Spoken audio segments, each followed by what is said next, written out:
Elizabeth Taylor revealed the 6 women she had an affair with. Elizabeth Taylor lived her life like one of her epic films. Grand, passionate, and filled with dramatic twists that kept the world captivated for decades. The violet-eyed beauty, who married 8 times to 7 different men, cultivated an image as Hollywood's ultimate seductress of men.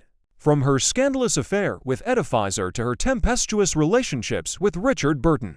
But behind this carefully crafted public narrative lay a more complex truth about Taylor's intimate life. One that Hollywood publicists, studio executives, and Taylor herself kept carefully hidden from public view for most of her career. As the years have passed since her death in 2011, biographers, historians, and those who knew her personally have begun revealing a more complete picture of Taylor's romantic history. One that includes significant relationships with women as well as men.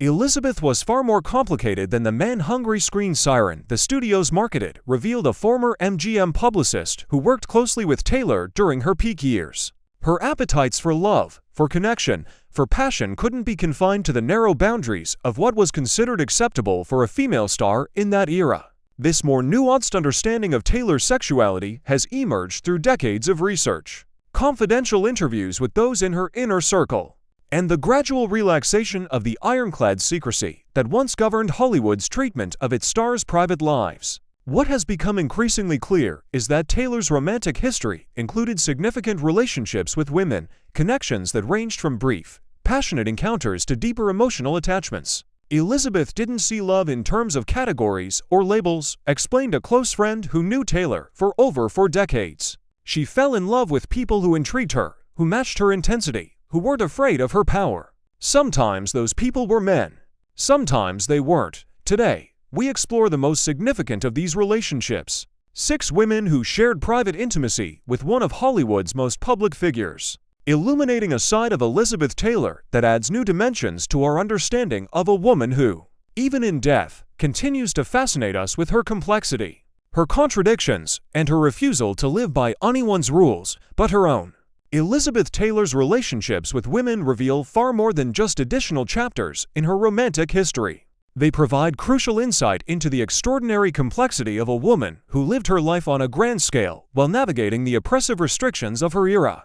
In a Hollywood where even a hint of same-sex attraction could end careers instantly, Taylor's private exploration of relationships with women represented not just personal desire, but a form of rebellion against the constraints placed on female stars. These relationships, long hidden behind carefully constructed public narratives about her marriages and affairs with famous men, offer a more complete portrait of a woman whose appetites for love, for experience, for authentic connection were as outsized as her legendary beauty and talent. There will be no Thursday for us next week or any other week. I won't let it happen. I'll tear it out of the calendar. The enigmatic connection. Greta Garbo. Of all Elizabeth Taylor's alleged relationships with women, perhaps none has intrigued Hollywood historians more than her rumored affair with the notoriously private Greta Garbo, these 2 icons of different Hollywood eras. Garbo, the mysterious Swedish siren of the 1930s. Taylor, the violated beauty of the 1950s, seem at first glance unlikely companions. Yet, according to multiple biographers and industry insiders, their paths crossed in the early 1950s. Leading to a brief, but intense connection. She wanted mystery. Elizabeth wanted danger. They gave each other both, explained film historian Margaret Collins, who has spent decades researching Hollywood's hidden LGBTQ history. Garbo was the ultimate enigma, someone who had walked away from fame at its peak. For a young Elizabeth Taylor, still very much under the thumb of the studio system, Garbo represented a kind of freedom she hadn't yet experienced herself. By the time they allegedly met in 1953, Garbo was in her late 40s and had been living in self-imposed retirement for over a decade. Taylor, barely in her 20s, was at the height of her MGM stardom, but increasingly frustrated by the studio's control over her image and personal life. According to those familiar with their relationship, the 2 women were introduced at a small private gathering at the home of director George Cukor, known for hosting discreet social events where Hollywood's closeted stars could relax away from public scrutiny. Cukor's Sunday afternoons were legendary in certain circles, noted Collins. For someone like Garbo, who guarded her privacy fiercely, these gatherings were rare occasions where she felt comfortable. For Taylor, they offered glimpses of a more authentic Hollywood than the one MGM presented to the public. What reportedly began as mutual curiosity developed into something deeper. According to multiple sources, Taylor and Garbo were seen alone together at several private retreats in the months following their initial meeting. A former caretaker at an estate in OG, California, claimed that the two women spent a week there in the summer of 1953, requesting absolute privacy. Garbo was reclusive, private, and long rumored to prefer women, said Collins. What made the connection with Taylor different was the contrast between them.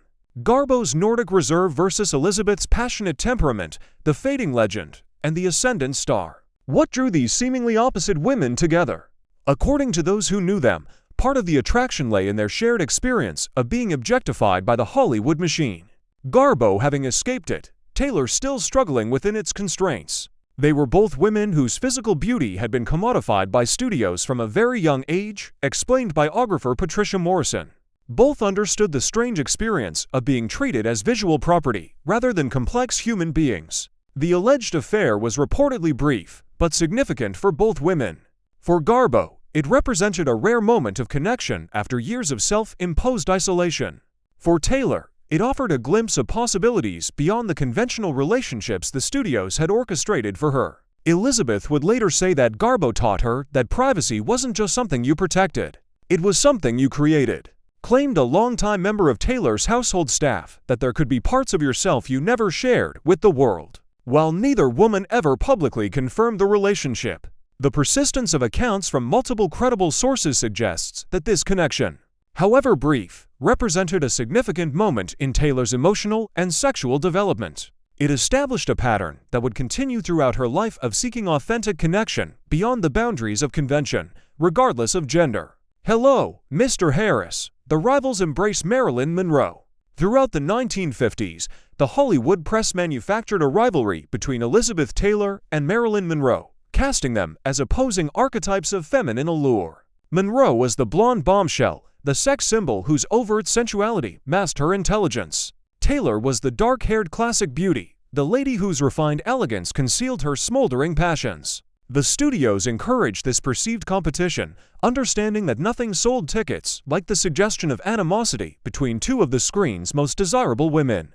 They were rivals in public. In private, they were wrapped around each other, claimed a former makeup artist who worked with both women during this era. The public saw what the studios wanted them to see. Two women competing for the same spotlight. The reality was far more complex and frankly far more interesting.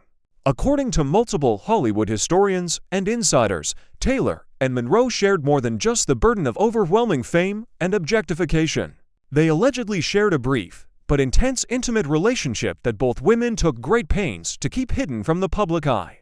Marilyn was the only person who ever made Elizabeth blush, revealed a longtime member of Taylor's household staff. And I saw Elizabeth through 3 husbands during my time with her. She was never easily flustered, except when Marilyn would call. Then she'd become like a schoolgirl, all nervous energy and excitement. Their connection reportedly began at a private party in 1955 when both women were at the height of their fame. According to those familiar with the event, Taylor and Monroe, who had previously maintained a cordial but distant relationship in public, found themselves alone in a quiet corner of the gathering, away from the constant observation that characterized their public lives. Both deeply insecure, both over-sexualized, and both drawn to forbidden relationships, noted celebrity biographer Thomas Henderson. They recognized something in each other that few others could understand. The peculiar isolation of being desired by millions, but truly known by almost no one. What made the alleged relationship particularly poignant was how it contradicted the studio-manufactured rivalry. While the press pitted them against each other as competitors, Taylor and Monroe supposedly found in each other a rare understanding and acceptance that their public lives rarely allowed. Elizabeth was fascinated by Marilyn's vulnerability, by the contrast between her public image and her private self, explained a former assistant to Monroe. And Marilyn was drawn to Elizabeth's strength, her ability to calm